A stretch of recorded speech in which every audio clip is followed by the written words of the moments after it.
Hey everyone, it's Nicholas Verderosa, author of the fantasy novel Ellis, Lights of Limnaria. So you've got an idea for a book, but you're gonna need names for these characters. And I've got tips and general advice that should help you with that. And if you have any other writing related questions, feel free to ask about them and leave a comment in the section where you do that, and I'll try to incorporate it into a future video.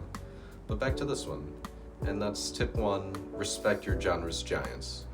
If you're writing a sci-fi novel and you decide to name your characters Luke and Leia and Han, everyone is going to spend the rest of their time just imagining Star Wars characters in your book and not yours. If you're writing about wizards and you name your character Harry, we all know where that's going to go.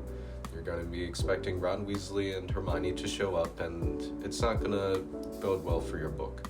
And I'm not saying you can't ever have a character with a name that coincidentally is the same as in other books, but be smart about it. And in my experience, it's way easier to get away with using those names for side characters. Tip 2 would be don't give everyone names starting with the same letter or rhyming names. Maybe you can get away with it if it's maybe the characters are twins, but then again, you're kind of just wandering into cliche territory. So just tread carefully. The reason why you don't want to have a bunch of characters with names that start with the same letter is because it will confuse the reader. People don't usually sound out each letter for every word that they read. It's more just a matter of generally just recognizing the whole word and moving on. So it's likely they'll just gloss over the character names.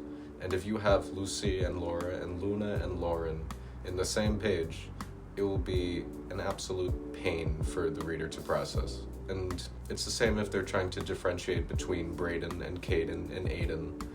At some point, it might be inevitable that two characters will share similar name traits, and that's okay, but try to spread them out if you can. Maybe you introduce one at the start of the book and another towards the middle, so they have time to differentiate the characters.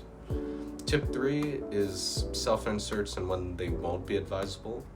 If you're planning on publishing traditionally, naming your main character after yourself kind of comes off as amateurish. Publishers likely will hold this against you. Maybe it won't be the end-all be-all factor, but just keep that in mind. And obviously this doesn't apply to autobiographies or self-published works. But then again, why not name your character something else and use your experiences as of your own life, and then imbue your character with that instead of just naming a character after you. Tip 4, and I'm realizing that every tip I've given so far is kind of what not to do, so here's something that could be fun to incorporate into your naming process. And I'm talking about names that have inherent meanings. Think about how cool it would be if your main character's journey ends with her bringing a sacred lamp back to the city, and her name is Lucy, meaning light. Maybe your character is small in stature and you name her Cosette or Little Thing.